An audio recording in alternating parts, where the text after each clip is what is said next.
Municipality పరిధిలోని బాలాజీ నగర్ వద్ద double bedroom ఇండ్ల వద్ద బైఠాయించిన లబ్ధిదారులు. సూర్యాపేట జిల్లా కోదాడ మున్సిపాలిటీ పరిధిలోని బాలాజీ నగర్లోని డబుల్ బెడ్రూమ్ల వద్ద లబ్ధిదారులు బైఠాయించారు. 560 డబుల్ బెడ్రూమ్లకు డ్రా పద్ధతి ద్వారా లబ్ధిదారులను ఎంపిక చేసిన బీఆర్ఎస్ ప్రభుత్వం. డబుల్ బెడ్రూమ్ లబ్ధిదారులకు పట్టాలు ఇచ్చి ఇళ్లలోకి పంపించాలి. అధికారులు స్పందించి ఇళ్ల పట్టాలు ఇవ్వాలని డిమాండ్ చేశారు. నిరసనకారులకు నచ్చజెప్పే ప్రయత్నం చేసినా ఆందోళన విరమించుకోకపోవడంతో వెళ్లిపోయిన రెవెన్యూ అధికారులు డబుల్ బెడ్రూమ్ వద్ద మౌలిక వసతులు కల్పించాలి, డబుల్ బెడ్రూమ్ల వద్ద అన్ని వసతులు కల్పించి పట్టాల పంపిణీ చేస్తామని తెలిపిన తహసీల్దార్ వాసిద్ అలీ.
ఇల్లు కడుతున్నారు సార్. 3 సంవత్సరాల నుంచి కూడా మాకు లేని వాళ్ళకి డా వస్తుంది తీశారు, మాకు ఇస్తానన్నారు. ఇంకా ఎన్ని సంవత్సరాలు సార్ మేము లేని వాళ్ళ ఇంటికి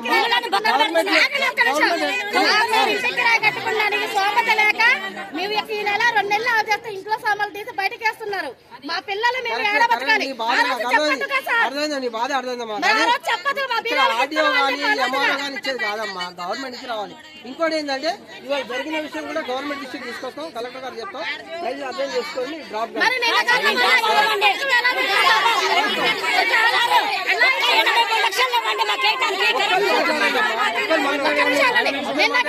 ప్రభుత్వం వచ్చింది కదా మరి అన్రకాలం దగ్గర మరి ఇందరపు పథకం అని మరి ఎట్లా ఇల్లు శుభ్ర మామిడి తోటలు తీసేసి ప్యాట్లు ఎలా పెట్టారు? డబ్బులు లేవుగా, మరి డబ్బులు లేవుగా.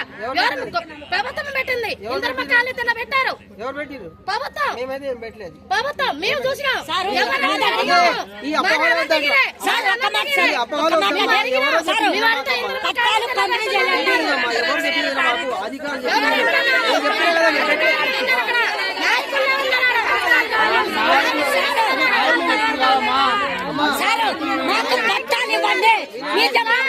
దీపాలనే పెట్టుకొని ఉంటాం సార్.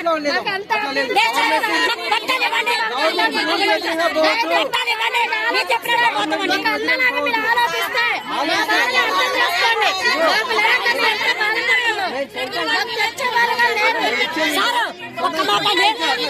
పట్టాలు పంపిణీ చేయండి. మీరు పంపించినప్పుడే వెళ్తాం. మీరు అమ్మా ఇది డబుల్ బెడ్రూమ్ గవర్నమెంట్ ఇచ్చింది, ఆల్రెడీ కంప్లీట్ రా కూడా తీసిరు, సంతకాలు కూడా పెట్టిరు. ఆ విషయం మీ అందరూ తెలుసు. దీంట్లో పవర్ రాలే, కరెంట్ రాలే. కరెంట్ కొరకు 83 లక్షలకు మన రిక్వైర్మెంట్ అంటే బడ్జెట్ కొరకు రాయడం జరిగింది. అది గవర్నమెంట్ లెవెల్లో పెండింగ్ ఉంది. ఆ బడ్జెట్ శాంక్షన్ కాగానే కరెంట్ పెట్టిన తర్వాత మీ అందరికి పంపిస్తాం. మీరు అప్పటిదాకా ఒక్క పెట్టకుండా నార్మల్ కోసం వచ్చి ధర్నా చేస్తే తప్పు కదమ్మా, అది కరెక్ట్ కాదుగా. బడ్జెట్ రావాలా, బడ్జెట్ అంటే ఒక 5 లక్షలు 10 లక్షలు వెంటనే వస్తుంది. 83 లక్షలు అంటే ₹1 కోటి దగ్గర అది రావాలని మనకు టైం పడుతుంది. దయచేసి అర్థం చేసుకోండి. అది రాగానే కరెంట్ పెట్టి అంటే గవర్నమెంట్ ఉద్దేశం ఏంటంటే అన్ని సౌకర్యాలు అన్ని ఫెసిలిటీస్ కల్పించిన తర్వాతనే మీకు హ్యాండ్ ఓవర్ చేసి పంపే ఉద్దేశం ఉంది. కరెంట్ లేని పంపితే రేపు ఏమైనా అయితే ఎవరు బాధ్యులు? ఆ ఉద్దేశంతో ఆగింది కానీ వేరేది ఏం లేదు. కరెంటుకి బడ్జెట్ రాగానే మొత్తం ఏర్పాటు అవుతుంది. కరెంట్ సప్లై అయిపోయిన తర్వాత ఎవరికైతే ఇచ్చిరో డ్రా చేసిరో వాళ్ళకి ఇవ్వడం జరుగుతుంది. దాంట్లో ఏ మార్పులు చేర్పు ఉండదు. ఎందుకంటే ఆల్రెడీ లాగిన్ లో కూడా ఎంటర్ చేయడం జరిగింది. అంతేనా? మీరు వేరే అపోహలు పెట్టుకోవద్దు, దయచేసి అపోహలు పెట్టుకోవద్దు. మీరు ఎవరో చెప్పి మా కాకుండా వేరే ఇస్తారని అనుకుంటున్నారు కానీ అట్లాంటి జరగదు.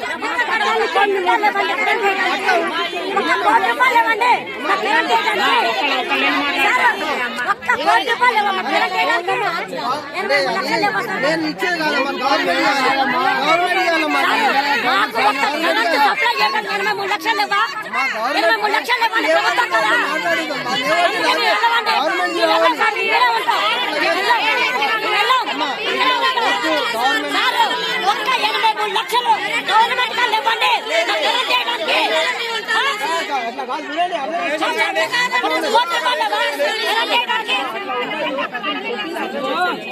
శ్రీ అవధూతాశ్రమము బోధానంద సత్యారామూర్తి ఆర్యుల గోసేవాశ్రమము మరియు వృద్ధాశ్రమము పడాల. ఆశ్రమములో గోసేవ గోవుల దానము స్వీకరించుట, మీ నవగ్రహ దోషములు పోవుటకు గోపూజ చేయబడును. మూలికా వైద్యము గోపంచగవ్య వైద్యము చేయబడును. యంత్రములు తావీదులు ఇవ్వబడును. శాంతి హోమములు చేయబడును. మీ ఆత్మీయుల పుట్టినరోజు, పెళ్లి రోజు మరియు వర్ధంతి వంటి ముఖ్యమైన దినములలో గోసేవ లేదా అన్నదానం చేయదలిచిన వారు సంప్రదించండి. మా వృద్ధాశ్రమంలో ఖాళీలు కలవు.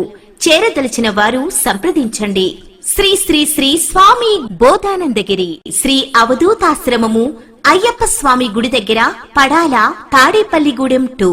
Cell numbers 7981356374, 96180341138.